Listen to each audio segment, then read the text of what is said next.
Welcome back, my dear students of class 8. We are going to start a new chapter, that is synthetic fibers and plastics. हमारा next chapter का नाम है synthetic fibre and plastics. तो synthetic fibre से ही हमें पता चल रहा है फाइबर्स होते क्या हैं। इसको मैंने हिंदी में लिखा है रेशा, मतलब जनरली धागा हो गया आपका, थ्रेड वगैरह, यार्न, इनको हम बोलते हैं फाइबर्स, ठीक है। लेकिन रेशा ही आप जनरली इसको याद करें। ये कितने तरीके के होते हैं? ये दो तरीके के होते हैं। कौन कौन से? पहला नेचुरल, दूसरा सिंथेटिक, या इसको आर्टिफिशियल लिखो। आर्टिफिशियल भी कह सकते हैं, इसको सिंथेटिक भी कहते हैं। सिंथेटिक मीन्स बनाना। कैसे? मैन मेड, आदमी ने बनाया, इसे मैन मेड, मानव निर्मित। ये तरीके हैं। कॉटन हो गया, वूल हो गया, ये नेचुरल के ही एग्जाम्पल। वूल, ठीक है। तो ये जनरली हमें यहां से मिलते हैं, ये क्या नेचुरल। लेकिन आर्टिफिशियल हमें एग्जाम्पल इसके रेयन है, ठीक है, नायलॉन है, इस तरीके का हम यूज करते हैं, ठीक है। ये मटेरियल हम बनाते हैं, कैसे बनाते हैं? आर्टिफिशियल चीजों की हेल्प से, ठीक है।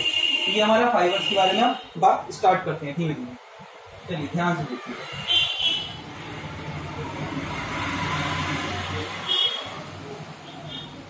किसी चीज को बनाने के लिए हमें कुछ चीजें होंगी जिसका रिपीटेशन जरूरी होता है। जैसे कि स्मॉलेस्ट यूनिट की अगर हम बात करें, देखो स्मॉलेस्ट यूनिट, इसको बोलते हैं हम मोनोमर, ठीक है। इसी मोनोमर को हम बार बार जोड़ते जाते हैं एक चेन फॉर्म में, और एक बन जाता है पॉलीमर। आपके में देखिए इसमें लिखा है पॉलीमर क्या है। देखो अगर हम किसी चीज को बना रहे हैं तो वो बड़ी यूनिट हम बना रहे हैं, धागा बना रहे हैं, कपड़ा बना रहे हैं। चलो कपड़ा बना दिया, लेकिन धागे से जोड़ा होता है बहुत अच्छे से, मशीन से लोग भी बनाते हैं। तो ये तरीका होता है किसी भी चीज को। तो स्मॉलेस्ट यूनिट जो रिक्वायर्ड है उसको बोलते हैं हम मोनोमर। स्मॉलेस्ट यूनिट है किस चीज की है? तो वो यहाँ पे लिखा भी होगा,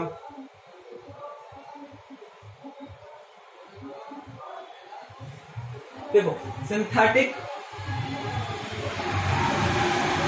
जो फाइबर है इसको जनरली हम बोलते हैं पॉलीमर, ठीक है। मर का मतलब होता है एक यूनिट किसी भी चीज की, ठीक है। मोनो का मतलब सिंगल यूनिट, और पॉली मीन्स बहुत सारे, ठीक है। तो पॉलीमर बनाने के लिए हमें बहुत सारे मोनोमर्स को मिलाना पड़ता है। Combination of monomers, combination of monomers is called polymer,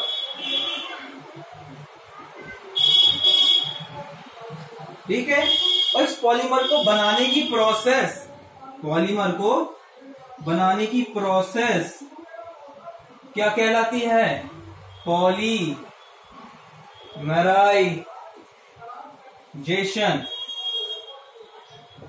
क्या कहलाती है? पॉलीमराइजेशन। अब पॉलीमर जो होता है, polymer is a made up of many repeating units. जो एक पॉलीमर होता है, ये बहुत सारी चीजों को बार बार रिपीट करके बनाया जाता है। तो जिसको हम रिपीट कर रहे हैं वो छोटी सी यूनिट, उसको बोलते हैं मोनोमर, सबसे छोटी यूनिट फाइबर की। उसके बाद बहुत सारी यूनिट्स मिला के हमने एक बड़ा टुकड़ा बना दिया। जैसे कि अगर एक दीवार की हम बात करें, इसको कंपेयर कर लेते हैं दीवार से, ठीक है। हमने एक दीवार बना दी, देखी होगी सबने दीवार,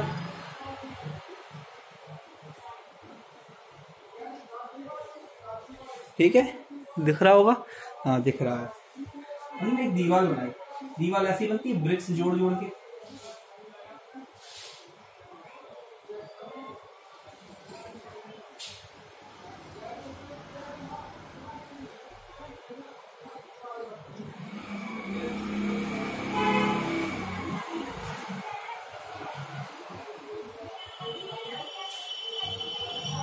ठीक है। बहुत सारी ब्रिक्स से हमने एक वॉल बना दी है। वॉल किससे मिलकर बनी? स्मॉलेस्ट यूनिट क्या थी इसमें? ब्रिक। ऐसे ही फाइबर की स्मॉलेस्ट यूनिट है मोनोमर, जैसे कि यहाँ मोनोमर, वैसे ये ब्रिक। और जैसे ये बॉल बन गई, ब्रिक्स मिलाते मिलाते मिलाते मिलाते, वैसे ही मोनोमर मिलाते मिलाते क्या बन जाएगा हमारा? पॉलीमर। बात समझ में आ गई? ठीक है, अब इस पॉलीमर को बनाने की प्रोसेस कहलाती है पॉलीमराइजेशन। इसमें हम क्या करते हैं, बहुत सारे पॉलीमर्स को कंबाइन करते हैं। ठीक है, ये दो तरीके से वो बनता है। देखो अब ये दो तरीके से होता है। खैर ये तो बहुत डेप्थ की बात है, लेकिन फिर भी हम आपको पढ़ा देते हैं, आगे क्लासेस में पढ़ने को मिलता है। चलिए फिर भी हम आपको पढ़ा देते हैं, थोड़ा सा ही हाई जाएंगे, बहुत ज्यादा नहीं। देखो एक होता है लीनियर चेन बनाते हैं, लीनियरली कैसे जुड़ते जा रहा है। ये क्या था, इतना मोनोमर था, यही जोड़ते गए हम बार बार। ऐसा हिस्सा ये एक यूनिट था, इसी को हम बार बार रिपीट करते जा रहे हैं, है ना, इस तरीके से। ये क्या बन गया, पॉलीमर बन गया। ऐसे ही हम कहते हैं पॉलीमर। एक लीनियर वे होता है जोड़ने का, देखो लिखा होगा उसमें बेटा आपका 41। एक लीनियर मोनोमर होता है और एक क्रॉस लिंक्ड, इनको हम जोड़ देते हैं। एक होता है क्रॉस लिंक्ड, इसमें क्या होता है, ऐसे भी चलता है ऐसे भी चलता है।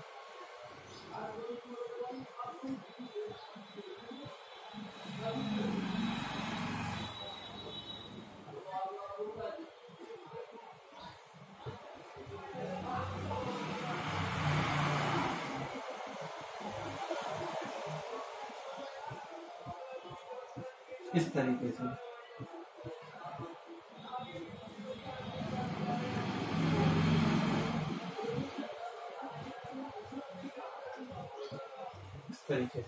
ठीक है, ये बढ़ता जाता है, इसको बोलते हैं क्रॉस लिंक। ये दोनों तरफ से लिंक है, ये लीनियर एक ही तरफ से लिंक है। ठीक है, ये बात हो गई हमारी फाइबर्स की।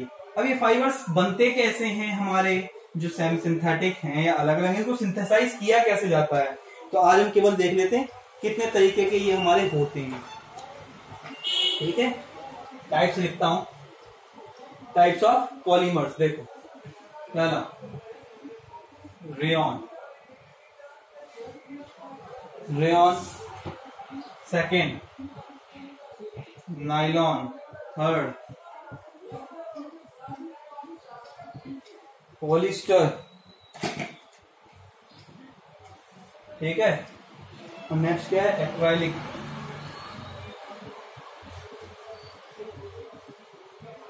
फिफ्थ है स्पैंडेक्स।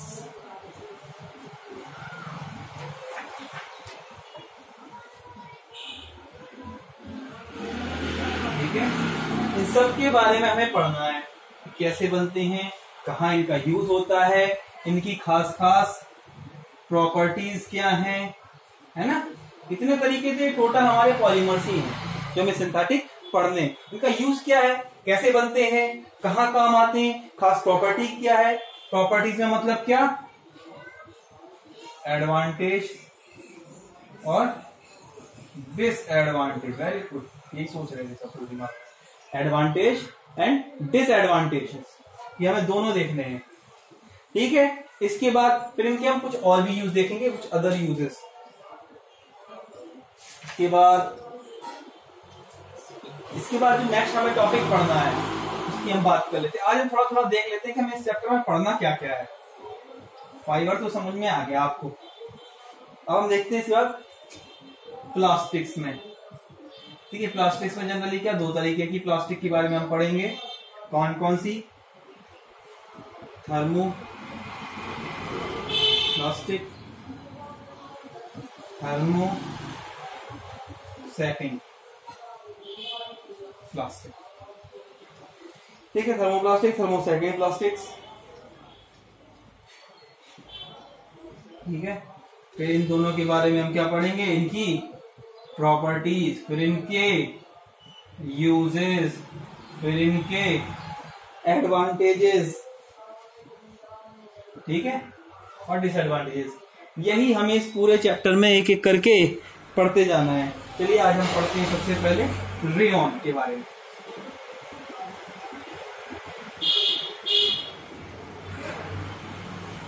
इसके बारे में रेयॉन जनरली इसको हम बोल देते हैं आर्टिफिशियल सिल्क। क्या बोल देते हैं इसको, आर्टिफिशियल सिल्क बोल देते हैं हम इसको। ओके, ये कैसे होता है? ये वुड जो होती है, वुड लकड़ी, वुड पल्प, लकड़ी का गूदा, इसको बोलते हैं वुड पल्प से इसको हम ऑब्टेन करते हैं।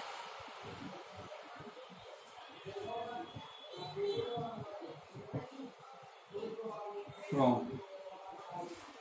Wood pulp, obtain from wood pulp. ठीक है, इसको मैनमेड फाइबर बोला गया है क्योंकि ऑफकोर्स मैंने सिंथेटिक पहले ही बोला गया, आर्टिफिशियल लिखा हुआ है। ठीक है, इसकी डिफरेंट वैरायटीज होती हैं, क्यूप्रो, एसीटेट एंड विस्कोस। क्यूप्रो, एसीटेट, और कौन सी होती है? एक और होती है इसकी, एंड विस्कोस। 3 तरीके की इसकी क्या होती है? वैरायटी। ठीक है,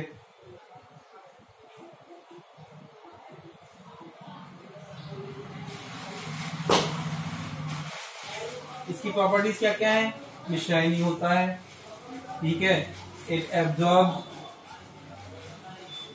मॉइस्चर, मॉइस्चर को भी एब्जॉर्ब करता है, ये शाइनी सब्सटेंस का होता है। ठीक है, और ये जनरली कारपेट बनाने के लिए यूज किया जाता है, shirt, tiles etcetera. Carpets, shirt, tiles, ये इसके वेरियस यूजेस हैं। जहां जहां हमें शाइनिंगनेस चाहिए क्लॉथ्स में, आर्टिफिशियल में, तो वो हमें यहां से मिल जाती है और इसी का हम यूज करते हैं। ठीक है,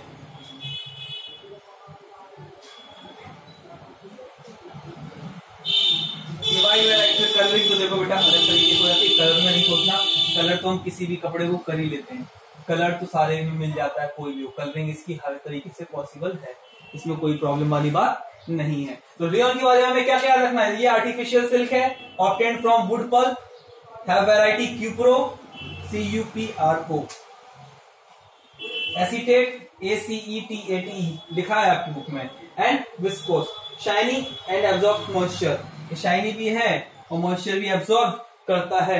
इसकी यूजेस क्या क्या है? कारपेट्स बनाने में, शर्ट बनाने में, टाइल्स बनाने में एटसेट्रा, इन सब में इसका यूज किया जाता है। ठीक है, आज के लिए हम इसको यही खत्म करते हैं, इसके बारे में आप पढ़िएगा।